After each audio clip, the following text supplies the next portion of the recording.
and the Chobe River is actually the same as the Linyanti and the Kwando. It's all the same river, and that has different names as it takes different turns along the border of Botswana and Namibia. So that's the Caprivi Strip up there. The Caprivi Strip is another funny little spot.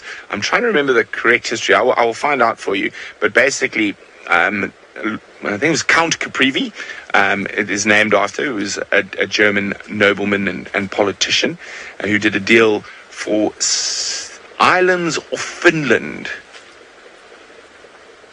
if I remember correctly, that were under British control. It was somewhere up there in the north, maybe close to Scotland. That there was islands there, and the British managed to convince the Count Caprivi that the Zambezi River was navigable by steamship all the way from that part of Africa to the east coast, right the way through to Mozambique, because where the Zambezi comes out. However, there were a couple of problems in that plan, and the fact is that it was the first one is not even very far from the Namibian border, and it's called Victoria Falls. So he didn't do his homework before he swapped some islands for a very weird, narrow little strap of land in Central Africa. Anyway, I will find that on the map, and I'll get the islands that it was swapped for. In the meantime, let's go across to Taylor and some hyenas. We're back with the trio, and their impala that they perhaps stole from Tandi. Now, they've dragged it off the road slightly. I don't know why they didn't drag it to a shrub where there was, a little bit more shelter. There's plenty of African wattles here. And to be honest, if I was trying to keep out of the rain, I'd probably tuck myself underneath one of those. There's often a nice canopy. And I think with all these wattles around here, they don't get to grow particularly tall. They seem to be sort of stunted. And then they grow more wide than they do in height. So it's quite cool. It's quite nice to be able to tuck yourself under there. I would have gone under there. But the hyenas, of course, they don't mind the rain so much. I'm quite used to it. So out in the grass is fine. Now, there's not going to be much bird activity at the moment with the rain. It's now pelting down again. And so everyone's going to be sitting in their perches. I don't think the raptors will be out. So Bolton, yeah, I agree with you that the vultures are only going to be out when the weather improves slightly. They probably would be hunkered down, or perhaps they're somewhere else. Remember, they can travel serious kilometers. Maybe wherever they are, it's nice and sunny and beautiful weather. But I'm pretty sure the hyena's not going to leave much. They're going to hold on to this kill for as long as possible. Unless a lion or a leopard comes charging in, or perhaps another clan of hyenas, they'll probably have this meal to themselves, which I'm sure they'll be happy with. And I suppose they're not having to gut sit down. There's no pressure. They'll just keep eating throughout the entire day. I don't think that they'll sleep much. I think they'll just rest, and then maybe in 20 minutes, half an hour, they'll have a nibble again. There isn't much left. It's sort of just the head and the neck, and then all the bits and pieces between the bones, and then all the bones. An impala has not got particularly big bones. Definitely won't be able to stand the powerful jaws of the hyena as they crush down into them. So that's quite cool to see. Maybe they'll even be here this afternoon. Daisy B, this hyena does have a big belly, but they've been scoffing down hyena, which is delicious. Not the way that the hyena's eating it. It's the scoffing down impala, sorry. They were not eating one another, though that does happen with hyenas. However, they were eating the impala. That is why they have a big belly. And they still got it. And team is resting now. This one, what are you eating? A little bone or something? Perhaps looks like the hyena is actually using its paws to hold something down. So perhaps what's happened there is maybe they have already crushed through a bone, or maybe she's crushed through a bone and is trying to get the bone marrow out now. You see little shards of bone every now and then. And that's such a nutritious meal. One of the most sought after bits that the hyenas go after.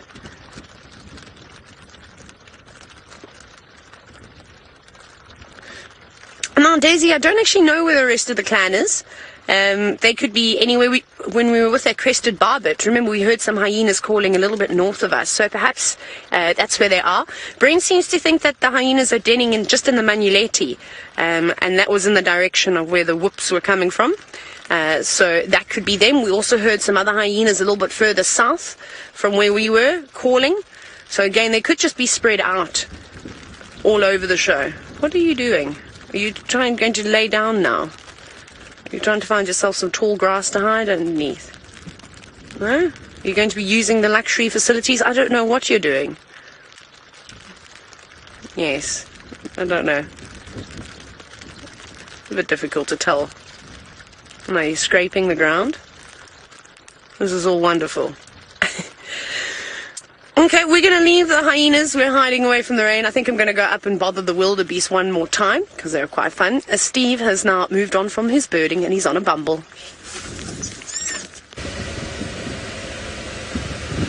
Always birding on the bumble. No updates, so to speak, at the moment. What we're doing right now is we are following vehicle tracks that are all heading in a direction, and hopefully that is where the Nkuhumas will be found. Taylor was able to communicate with some people, and apparently the Nkuhumas were found in the south of Chitwa, which is kind of where we are now, and I am just keeping my nose following these vehicle tracks in front of us, and hopefully we will just materialize on a sighting of lions shortly, and hopefully no one's going to be too upset for us just joining, but we will ask very nicely when we arrive if we may join. That is if they are still there. So oh, did you see that mongoose? Oh.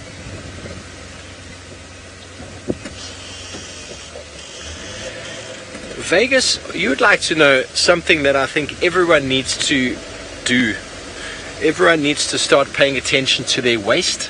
Vegas wants to know, what can we do to protect the world, the earth? Everyone needs to start paying attention to their waste. Stop using straws. Stop using plastic. Those are the biggest things right now that we need to stop doing. Glass is good. Recycle your waste. Move away from plastic. Get an earthworm farm. Recycle your organic waste on site. Grow your own food. Stop relying on chemicals and fertilizers and pesticides to eat, and all the chemicals that come with them. We all need to be responsible for what we do on a daily basis. Do we need a plastic bottle, or do I have a refillable bottle? Why am I using a straw? Straws are the worst things in the world when it comes to fish and tortoises and dolphins and all that. So we got to move away from this waste, this wanton just throw it away sort of thing. Plastic bags are one of the biggest killers of tortoises as well, and other fish, because animals think that they are jellyfish and they go and they eat them. Whales are being completely annihilated by plastic. The waste that we are throwing out there in the world, we need to be accountable for it, and we need to understand what it is we are doing, because that is the problem. Recycle plastic. There are people that are using recycled plastic to pave roads now. Plastic can go back into roads rather than using tar and oil. We've already got the oil in the form of plastic. Let's start using it to, consolidate what we have. The Swedish, I think it's Sweden, they are burning a lot of their plastic in these very sort of closed chamber units, and they're getting huge amounts of energy from them, and only 1% or less than 1% of the gas coming out is toxic, versus 99% of waste that we're throwing away, which is going into landfills, going into the oceans and forming and causing huge devastation, and just it annoys me a lot.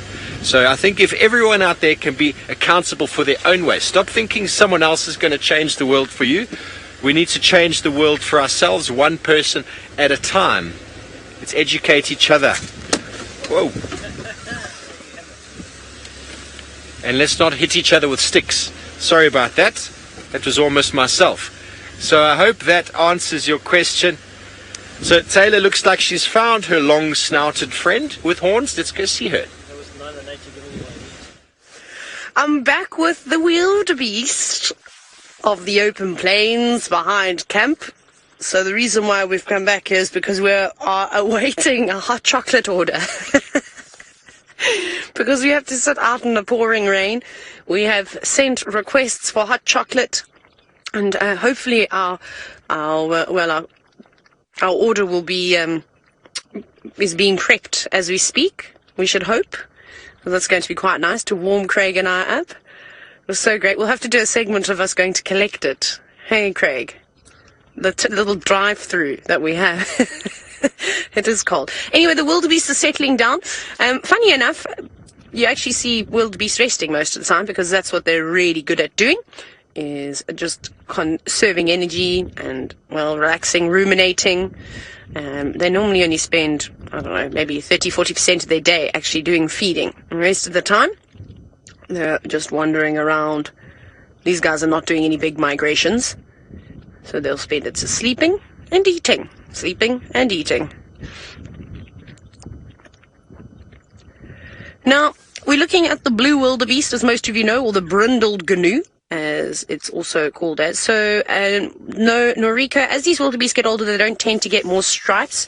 You sort of see it on their shoulders and then going up towards their neck.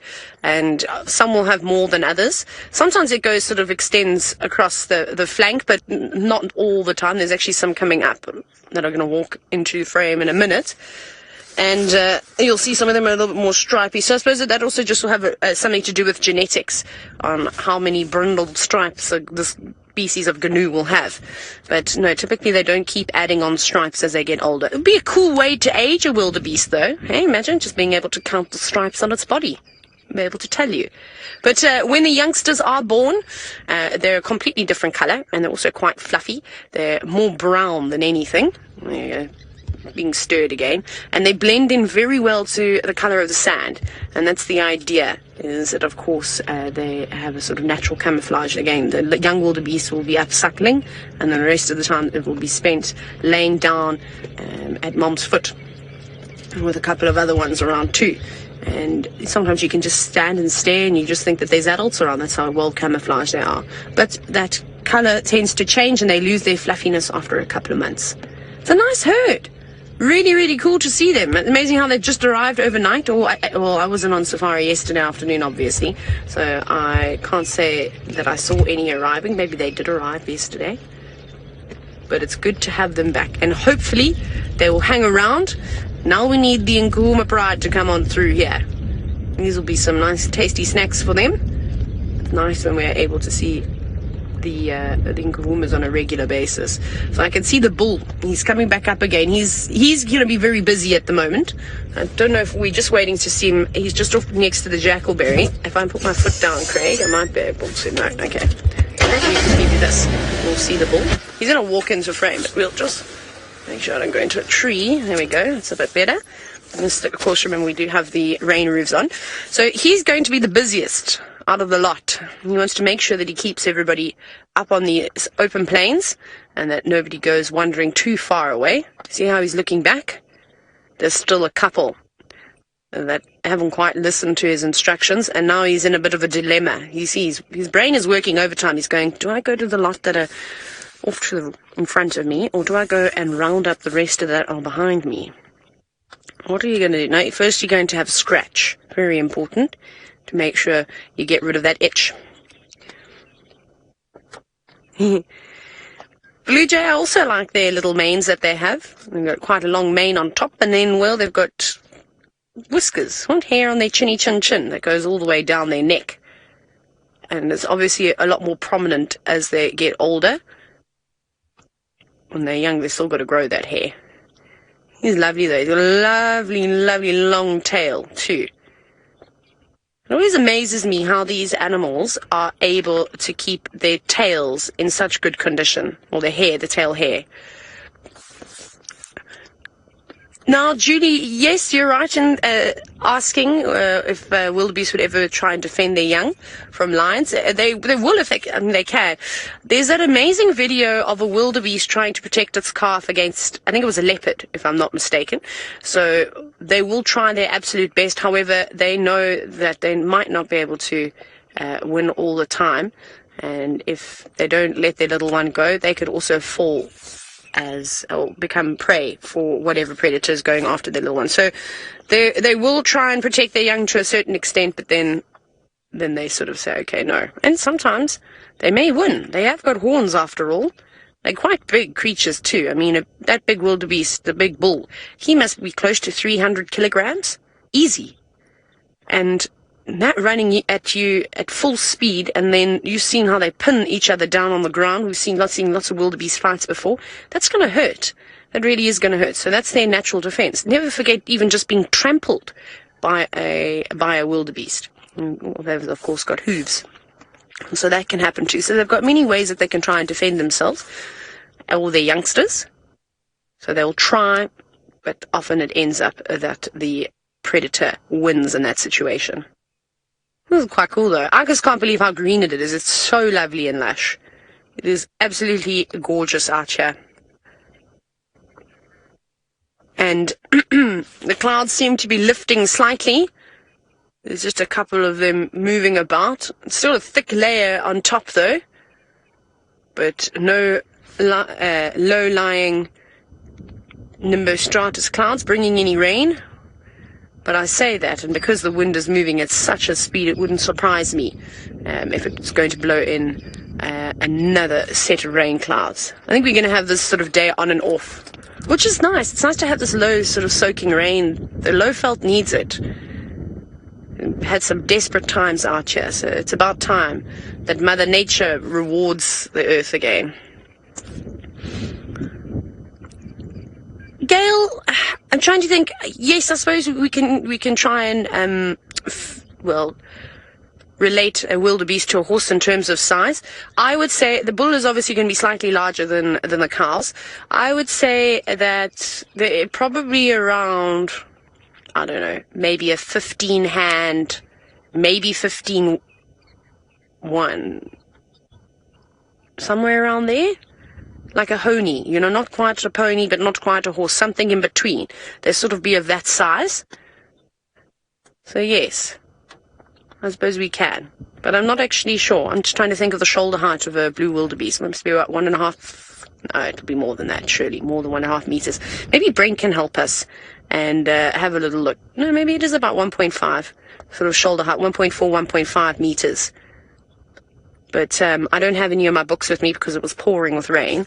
And Brent's got the Google machine, or perhaps he knows off the top of his head what that is, and then that should be able to help. 4 feet, 1.3 meters. Kirsten, was that specifically for the blue wildebeest? Because they're quite large. The common, I don't know if this is even called a common. I don't know if they're talking about the white-bearded the western white-bearded gnu, which is the wildebeest that does the big migration.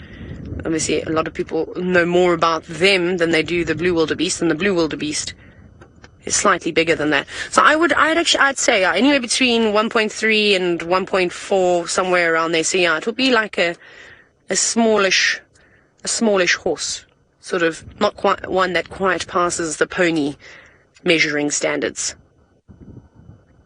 Okay, let's go around the corner. I've seen some birds bouncing about. Rain has stopped.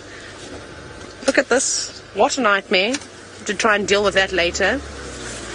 It's the problem with having long hair, thick hair, doesn't like the rain at all. Oh, I don't want to wake you. Okay, we're going to go the long way around because the wildebeest are sleeping in the road and I don't want to disturb them. Shame. I can imagine that they finally found themselves a nice warm spot. We'll go the other way. We'll go the long way around quarantine. And now that the rain has let up, I think we're going to see a couple of birds bouncing about, which will be quite nice. They'll go and hide away when it's pouring. There is a roller. I don't know, is that fine, Craig? Yeah, that should be fine. It's always difficult to try and bird with a roof on, as you can imagine. I've made Craig twist and turn. There it is. There we go, lilac-breasted roller, hello. You don't look like you've got any of your feathers wet. Have you found yourself a good spot in the silver cluster leaf tree? Looks like it, hey? And perhaps it just hasn't been out looking for anything. Although I think this bird has got a good perch. You can still just sit there, keep out of the rain, and if he sees any grasshoppers and things, although I don't know how much insect life is going to be around right now because it's very cold, but once it warms up, the insects will be out and about, and I think the birds will be very, very happy. How exciting! We could potentially have some more alates being released. We'll keep an eye out for them a little bit later this afternoon and into the evening. It's something I haven't seen for a while, so I'd very much like to look at them. Ah, wonderful. Ah, Steve to the rescue. He's saving the day once again. He's got some cats.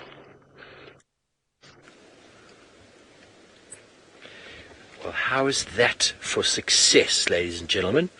We followed vehicle tracks along the road and we saw the directions in which they were going, and we found just off the road, I have no idea where we are exactly. I'm sure we're still on Chitwa, but I do not know the road names down here. But ta-da! We have found the Unkuhuma pride, and they are busy grooming each other, and I would think that they've managed to kill something, because there are some full bellies amongst them, and they're licking each other's faces, which means they've probably eaten something of value in the night.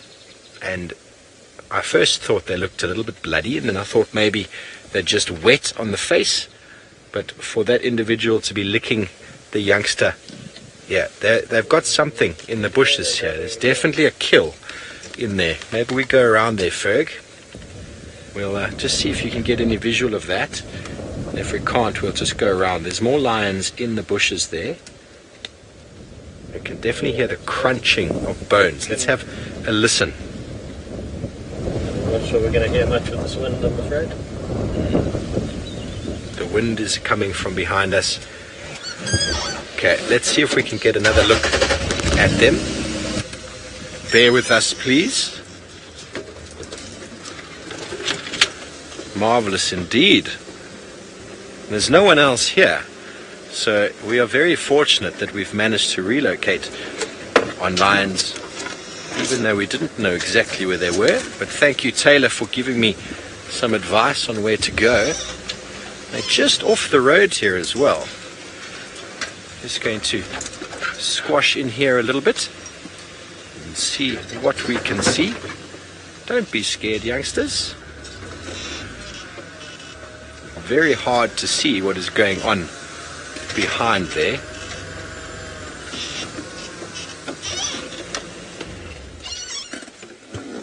It is, Joseph, it is a very thick area. We've got lots of bushes around. There's not, I wouldn't say a very grassy area, but lots and lots of branches and small shrubs. A perfect place to ambush if you're a lion. Perfect place to kill something like a kudu, or an impala, or a waterbuck, but we cannot see too well inside there. That's probably why there are no vehicles here, because they weren't able to show their guests too much. But that's okay. This is live. This is the reality of what happens out here in the Sabi Sands, is that you don't always get the best opportunities to see what's going on, but you can still listen and hear. And maybe we will hear a little bit of growling in a moment.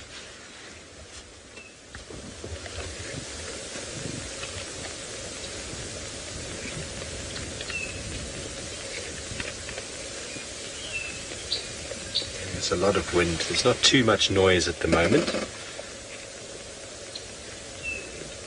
They definitely are quite full. I mean, I don't know how anyone would even be able to say these are the Unkuhumas. I haven't seen an individual yet that tells me exactly Unkuhumas. The cubs actually look a little bit younger, in my opinion. I wonder if it's possibly another pride. Kirst, what do you think?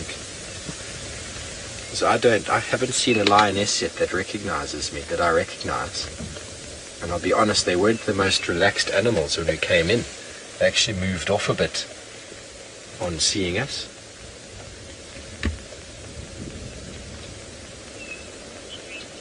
Mystery lions. Well, the radio through Taylor said that there was the Unkuhumas, and it is. But until I've seen an individual that I recognize, I am going to hold that thought. There's one lioness there. Right hand down. Forward or back, Ferg? Back, right hand down. Okay. Just giving Ferg another opportunity with get the pole out the way. How's that?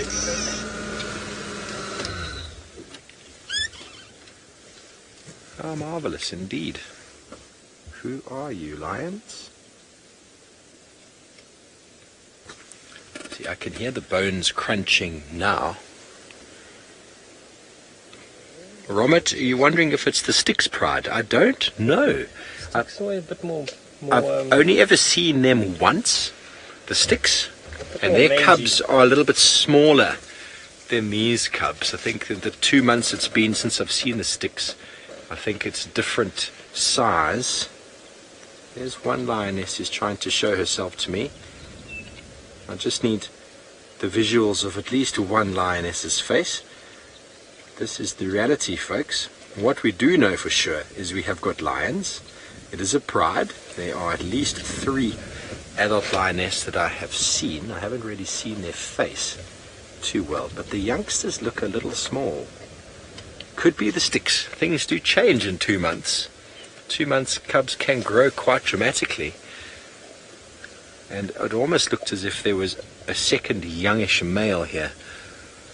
Very hard for you to get this all on camera, but I'm just trying to poke my nose around and see all these individuals. Because, I mean, that's it. Okay, well, we're going to stay with these lions and see if we can figure out the mystery. In the meantime, let's go to Taylor and her hot chocolate.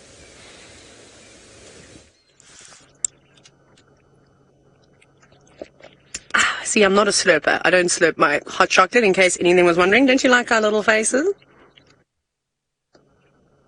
Anyways, we had a really funny sighting, but it happened so quickly. Basically, there were 2 squirrels playing in the road, and you can see there's 2 very small branches, that one and that one. They were sitting here, and they ran to escape from us, and then one squirrel went doo-doo-doo-doo, and then decided, no, it's going to come back, and then went all the way up and tried to jump from point A to point B, but fell to the ground. It was really hysterical. It's now embarrassed and hiding away.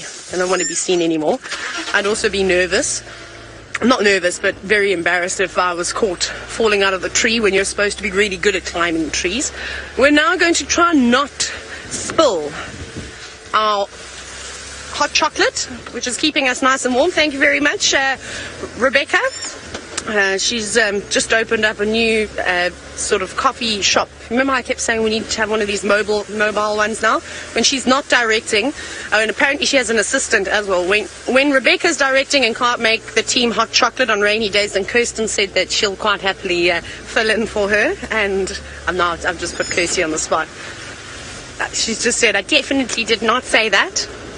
Okay, we're ready to go through the water, Craig. Are you ready, Kirsten? Yeah, my favorite thing. Whee! Splash through the water. So, I don't know where we're going now. Sorry, I've got too many radios on at the moment. I think we might move away. We might go do a little loop, go through... trying to think. Should we go to Treehouse Dam, Craig?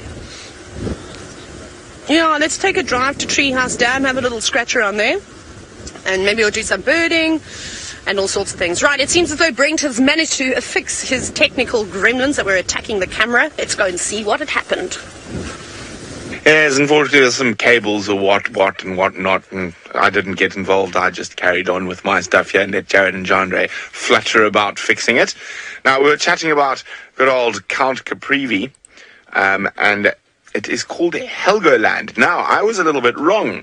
Now, Helgoland is in the North Sea. It used to be a British base, and in the 1800s, Britain exchanged Helgoland and the Caprivi, so there we go, it's off Denmark, for a very important spot. Now, at the time, who would have known that it would have played such an important role in World War I? So we'll just go to the Caprivi first. So there we go. You can see quite clearly. So Botswana or Bechuanaland used to go all the way to there. and then the border of Angola and that. So there's this funny little patch, this little weird, almost key-shaped piece of land that is now part of Namibia, that was traditionally part of what is now Botswana, that was traded. And it was traded for the Germans to give up all interest in a place that became very, very important in World War I. Especially since Tanzania, or Tanganyika, was German Tanganyika, or German East Africa, and Namibia was German West Africa. But that very important place, come the world wars, was Zanzibar. So the Germans gave up all interests in Zanzibar, and in turn got Hegelland and the Caprivi Strip. Now, of course, Dar es Salaam, being the capital of German Tanganyika, or Zanzibar, was very important for the Germans and their fight in Africa during World War I. But the British, having control of Zanzibar, were able to do a lot of damage to any supply ships trying to provide supplies to the German troops on the ground. Now, there's a very interesting story that happened a little bit further south. There was a South African guy called P.J. Pretorius, who didn't like rules. So he didn't like rules, and he wasn't particularly fond of the British, or the Germans, or anyone in Bata. So he decided there were too many rules for him to be in South Africa. So he walked into what is now southern Tanzania, into this area in the southern highlands of Tanzania, where we know Zungu is my finger. There we go, which is a very, very pleasant climate for farming, tea, and etc. And so he was there, and he had built himself a massive herd of cows. He did that by hunting elephants. He was a professional ivory hunter before he decided he was going to become a farmer. Then World War I broke out, and the German military confiscated all his cows with no restitution. He got so angry. I think you can do a straight line measurement, hey? I think so. You measure. At measure distance. Well, we'll just do a straight line measure. He walked to the closest British outpost, Malawi, and which would have been, where's the capital of Malawi? Now I'm going nuts. Further south. Further south, thank you. Thank you, Jean-Henri. Further south. Further south? No, is it northern big city? Lilongwe. Lilongwe, I know. Further south. He walked all the way. Now, this is just a straight line distance, 629 kilometers, but he had to walk probably over 1,000 kilometers to get around Lake Malawi and up and down hills and whatnot. And he walked all the way and enlisted with the British Army. There's a book about him. It's called Jungle Man. And then the area he hunted in, I'm making lots of lines anyway. Anyway, it was this area here on the boundary of southern Tanzania and Mozambique. I actually spent a lot of time in this area as well, Tunduru, around here. Now, what happened is the Germans had a massive battleship that was turning the tide against the British in the Indian Ocean. It was called the Königsberg, and it was a massive battleship, and it got into a battle with 4 or 5 smaller British battleships and managed to sink them, but it took quite a lot of damage. So what happened is you've got the Ruvumu River Delta, and you can see here, that's the Ruvumu River Delta, and it's a whole mess of mangroves and stuff. So it was hidden somewhere in this river delta, and they moved the big guns from the ship onto some certain islands. So as soon as any of the British ships tried to come close enough to try bombard the delta, they were shot at, and it was too dangerous for them to get there. They tried those early spotter planes; they were also shot out. So Jungle Man was sent in, so off he went, and he walked all again, another probably over 1,000 kilometers to this area north of the Delta, where he went out onto one of the British battleships and had a chat with the general who was in charge. And he said, "Don't worry, I will find the Königsberg." So he went back, he dressed, and at this time, there's still a line through the bush cut from here all the way up to Dar es Salaam, and Tanzanian people, there we go, from there all the way down to there were being in force enlisted, and they cut this massive road through the bush, and they carried massive pieces of steel. Lots of people, and carrying... Oh, but I'll finish the story because Steve's got a really good bird. We have found ourselves a Morocco sunbird. I have not seen one of these in some time, and when we do see them, it's nearly impossible to get them on the camera. You see their very decurved beak. Decurved meaning downward turning. It's got a purple chest with that blue stripe on the throat, and then he's overall got a green coloration. But obviously the light is important to show the colors, because they are actually reflections of the light. That's why it's not standing out so brightly, but still marvelous to get him sitting on top of the branch there that's waving around in the wind. Beautiful. I don't think I've ever seen one sit for so long still like this. Looks like he's watching tennis. Ferg says it looks like he's watching tennis. I'm going to just keep quiet for a moment, and maybe, now that we've repositioned, you might get the sound of bones crunching while we watch this beautiful bird.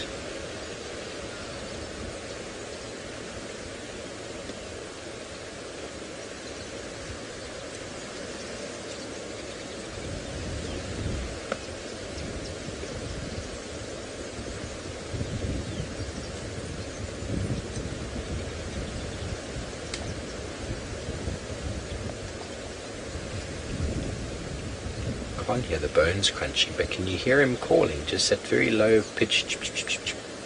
There he goes. I wonder if he realizes there's an entire pride of lions underneath the bush here. But folks, myself and Ferg are quite certain this is not the Unkuhuma pride. The cubs are just too small. I know I haven't seen the Styx since January, but I'm guessing it could be them. I don't know what the Torchwood makeup is like, how many cubs they have. But these cubs also, they're not as relaxed as the Unkuhumas are, and the Unkuhumas, they're just so much bigger than these cubs. I wonder if anyone out there can confirm that for me. I know we're not getting too many of them on screen. Can you hear the bones?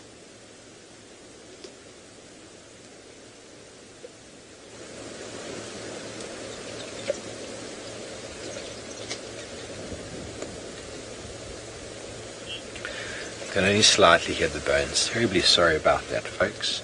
But I wonder if any of you out there is able to confirm for me. I'm sure Brent is looking at the screen and be able to tell us when last he saw the Styx, and if it could potentially be them. I just don't feel that these cubs are the right sort of size. I've gotten quite used to seeing them over the last month, and there's a different look to them, a different size to them. But I haven't been able to clearly look. Okay, Taylor thinks it could be Styx. Brent hasn't seen them in over a year, so it would be difficult for him to say. But we haven't really had too much of a look at any of the lionesses. The Unkuhumas have got at least 2 or 3 of the lionesses with very characteristic looks about them. Obviously with some wounds and some eyes and some damage. Puma, the Styx says only 3 adult females. Thanks for confirming that. I haven't seen more than 3. They were lying down, but the ones I looked at, they didn't have anything noticeable about them. You see, look at the size of this one. It's not very big, that cub. It's not very big at all. Maybe it'll come out and show itself to us. Come on, youngster. It's going to walk around the bush. Are we going to get a look at its face? No, it's very camouflaged. There he is at the back now. You see, those cubs are far smaller than the Unkuhumas. Far smaller, and we saw one next to a lioness before.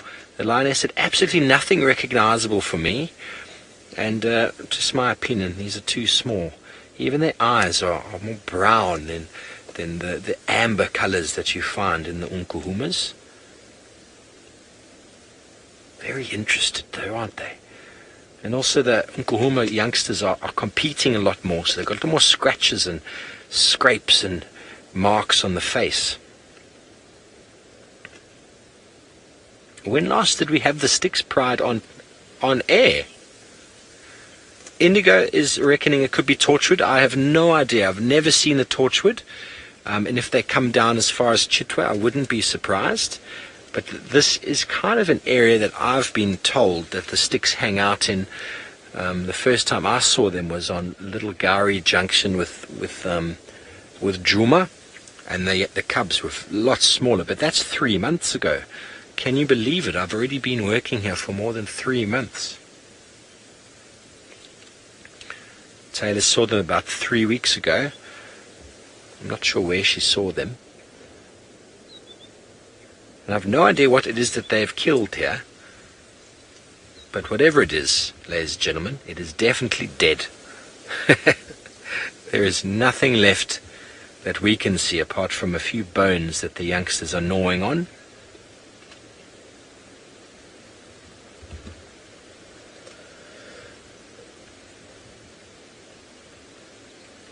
I love the mystery, though. I love the mystery that's being played out now. Who are these lions? What have they killed? That is the beauty of the wilderness. Unless you physically see something happen, you don't know. You can never assume anything.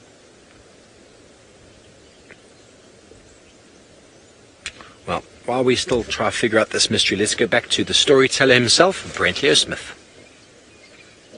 Well, welcome back. I could not let you not see that Mariko sunbird. It is one of my favorite little sunbirds we get here. Now, there we go. I've found you a picture of the Koenigsberg, the ship that was hiding in the Rufiji Delta. Okay, let's go back to the map. Which map was I on? I've got so many maps going. Is that the right one? No, that's the wrong map. Maybe it's that. There's the right map. Okay, I love maps.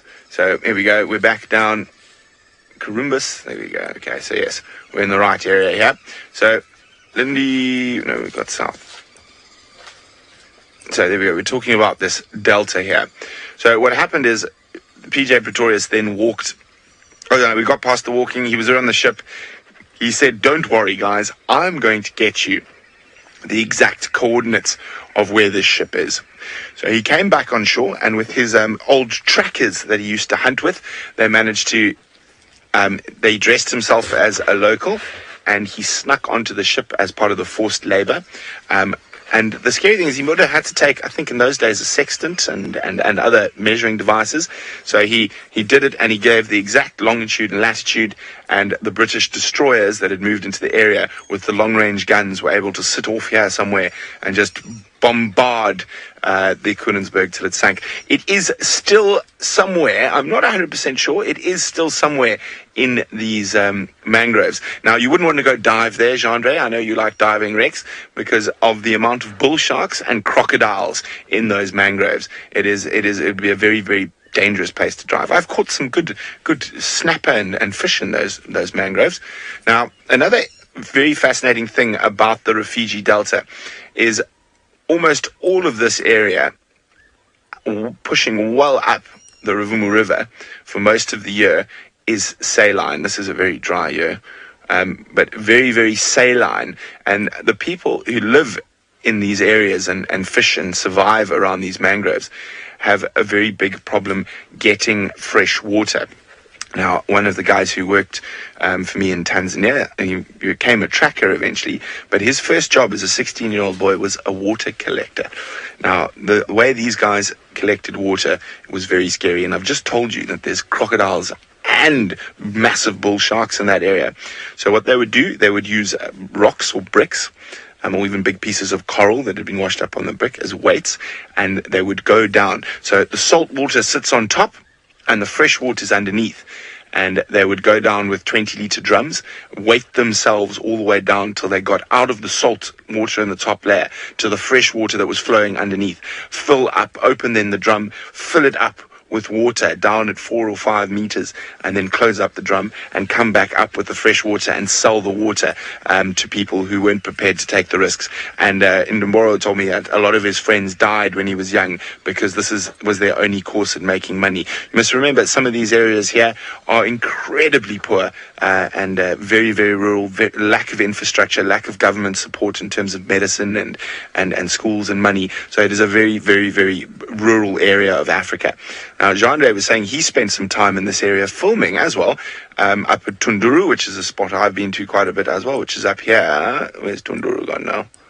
Tunduru! Such a nice name to say. Tunduru! We've lost Tunduru, Jean-Andre. There's Tunduru. And Jean-Andre and I were having a chat about the artisanal miners in the area.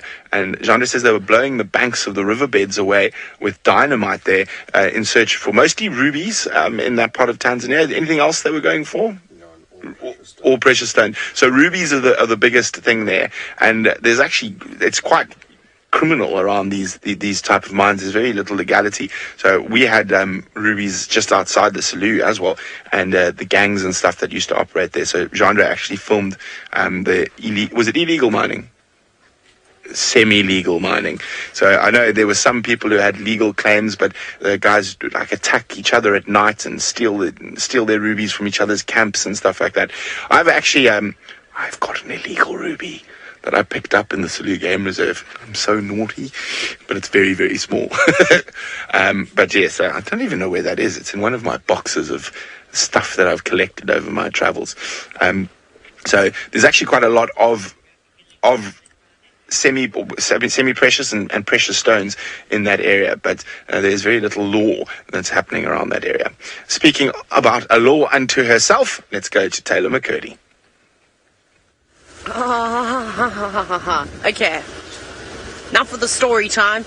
Let's get down to finding animals. We just heard lots of hyenas whooping, and it sounded like it was coming from a treehouse dam, so we're almost here. And then we found a big female leopard's tracks. This is where the hyenas were running, coming from Philemon's cut line from Gowrie, Maine, walking up the road. And it looked like they were sort of, trying to think, maybe remember we were sitting with the wildebeest and they were chasing one another around. They looked like they'd been rained on, or was sort of just before that, and then they've been rained on since then. Okay, where them hyenas gone? I heard them, they were calling. They're not here, but I'll show you some little Egyptian goose goslings because they're so cute. Well, these are new addition to the dam. Hello, welcome. Oh, that's quite cool. Oh, they're tiny. They're brand new. Run. They're so small they're running away. They're being told to get out of the water and hide. Look at them. They're so precious. Aren't they just?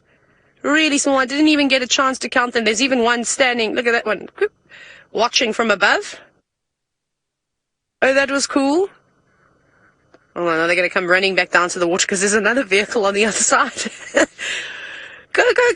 Let's see. They're going to come running. No, they're not. They're hiding. Doesn't look like any of them are coming out. They've been told to stay put, which is probably the best idea because they look very young. In fact, perhaps they've only just hatched in the last day or so. Oh, that's very nice. And if they are out in the water, they are vulnerable to being caught by many different things. So it is a good idea to hide under a fallen over knob thorn with lots of thorns on the branches. You can see the adults are exceptionally panicked at the moment, though, so we're not going to bother them for too much longer. That must be Mom there, waiting around on the edge. She's going to get out and go back to her goslings. Very sweet to see. Hey, so all this rain has brought amazing things, amazing things, which is very, very cool. I don't know where those hyena have gone, though. They were here. Their tracks are all around here. They must be on the move. I think they must have run south, away from us. Come out. Let's see if they're going to come out to Mum.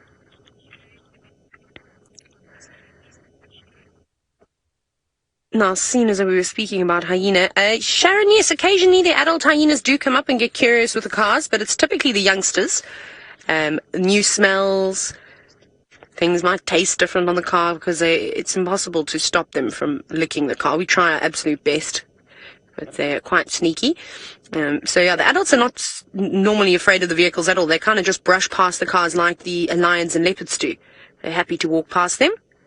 There you go, just standing on a fallen log now. That's a good vantage point. Oh, careful you. Yes, your feet are not quite that well equipped to balancing on branches, and that log, I bet, would be very slippery. I reckon if I had to try and stand on it like that goose just did, I would have slipped and fallen over. And I really did slip today when I went walking. to see if I could find Tandy. There were some go-away birds alarming, but I found nothing. Very nervous. Okay, I think I'm going to leave them because they're obviously very panicked at the moment. And I think those little ones are going to hide away until we leave. So we shall go up and over the dam wall. Right, I know Steve wasn't sure earlier what those lions had been feeding upon. It seems as though they've now started gobbling on something. Yes, well, we're 100% sure now that it is not the Unkuhumas. There are too many youngsters. They are too small. Ferg is saying it can't be the Styx because they're in too good a nick. There's absolutely no mange on any of them. And last time the Styx were seen, they were looking a little bit poor in condition. So we can assume, without knowing any better, that it's potentially... Oh, hang on, that is actually... the back there, Ferg. We thought initially it was a zebra, but because we found the fur. But now those two are fighting over the head of a nyala. There's a nyala ram or nyala bull there. And we first thought it was a zebra because we saw some white and dark hair, but it was obviously the fur from the back of a nyala. That's amazing. I've never ever seen a nyala hunted by lions or leopard. It's a discussion we were discussing with Scott before he left, and Nikki as well. Because Scott was once with Tundi, and Tundi walked straight past the nyala bull and didn't even look at him. Absolutely ignored his presence completely. And we think it's because nyala bulls are just too big, way too big to even warrant investigation from a leopard. But these lions have clearly enjoyed eating him quite thoroughly. There is a little bit of a scapula there, I believe. And you can see, folks, there's an adult lioness behind these two youngsters. They're way too small to be the Unkuhumas, so we can definitely rule them out. Whether the Styx have gone through a really good process and their fur is in good condition again, we're going to probably assume that it might be the Torchwood. Romit is thinking the Torchwoods. Well, sir or ma'am, I have never seen them before. I would not know. I've never seen them. I don't even know what their dynamics are at the moment. But marvelous. Marvelous indeed that we have got lions and that they have fed.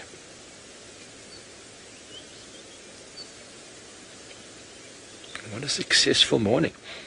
There we go. You can see the jawbone now. It's definitely not a zebra jawbone. Looks like the lower right-hand side.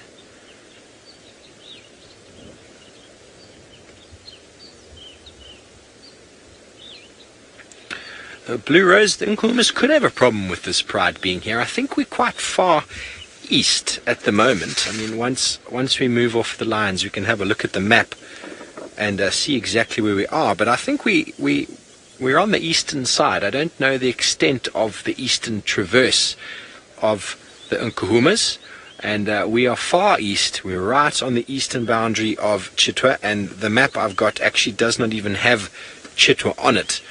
So the Unkuhumas, who seem to go quite far north into Buffelshoek, and then they go as far as Simbambili and Arathusa. I'm thinking that we might be somewhere in Chitwa. There might be their sort of boundary line that they don't cross. And the other day, we, not ourselves personally, but others saw the Unkuhumas and the Torchwoods in the very northeastern section of Djuma where they interacted. So we can actually have a look at the map here and give you an idea of where we are, where they interacted the other day. They interacted right up here, somewhere about there. I'm not sure exactly, but about over there. And if you zoom out, Ferg, this is all Torchwood over here. This is Chitwa, and we're probably about over here somewhere. It's not on the map. This is all Chitwa down at the bottom. So we're probably right here on the southeastern side of Chitwa. So difficult for me to say exactly where, but I think the boundary road is just up here somewhere. And so this would make sense that this is part and parcel of the Torchwood pride, because the Unkuhumas seem to fill this entire zone. So it's very likely that the Torchwoods are filling this entire zone here on the east and also kind of up into the northern side. But that is unknown to me. Let's go back to the lions though, Ferg, because I'm sure they're far more interesting than my face. As they are finishing. I mean, have a look at that animal looking at us there. I don't think they see vehicles too often. They've been very interested in myself and Fergus, and maybe they don't see roofs as well. Okay, well, we're going to move on from these lions, and let's go over to Brent with his microscope. I'm playing with the microscope again, and I've had such great success in my last couple of attempts with Waltharia flowers and weird little critters. Oh no, he moved away. Darn it. There was a weird critter around. You can just see him moving. He's coming up into frame on the right. A little green thing, could be an aphid. It almost looks like a grasshopper nymph looking at that leg. Let me just try turn the flower around quickly. Okay, so I'm just going to see if I can find a better view of whatever that might have been. Oh dear. Maybe that's the spot. So quite often you don't even know what's there till you focus. And you've got to go through different focuses, tight, wide. No, can't see anything moving there. Let's try move it around again. Quite often it's quite difficult with these flowers, so I'm going to try just... I'm going to be very careful because I know there's something on it. But where exactly? Okay, let's try it like that. Now I've got a much smaller sort of... And I don't have to worry about this. There we go. I can... Oops. I thought I saw something.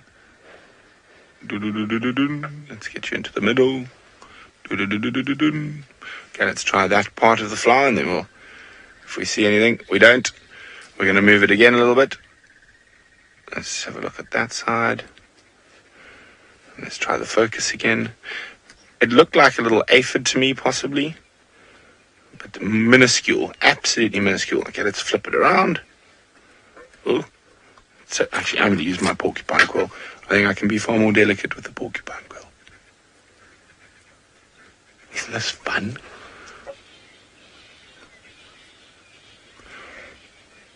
Now, I heard Taylor saying Kirsten's going to make us hot chocolate.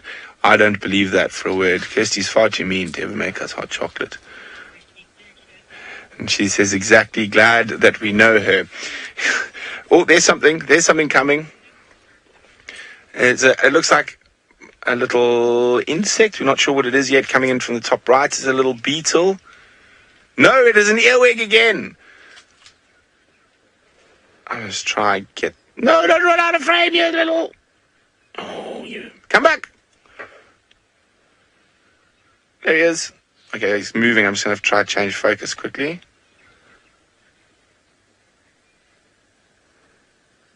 There we go. Now, this is the second time we found earwigs on Waltharia. Isn't that cool? I tried to do some research on earwigs and Waltharia plants, but I could not find anything. And we've seen two different species, or the same species with sexual dimorphism. We've seen the black one like this with the yellow antennae, and we've seen a sort of orangey clear one as well. Isn't that fascinating? No, because they are little hunters normally, and they're not eating pollen. Now, of course, there might be other things that are living on this flower that are even so small, this microscope won't be able to see them. Isn't that fascinating? Now, of course, lots of good news is happening. Commander Bond, James Henry, should be out this afternoon. He's just been laying about and being lazy this morning. No, I'm joking, of course. He had some admin to catch up on, so he's been catching up on his admin. So I'm sure a lot of you will be excited to welcome James back on drive.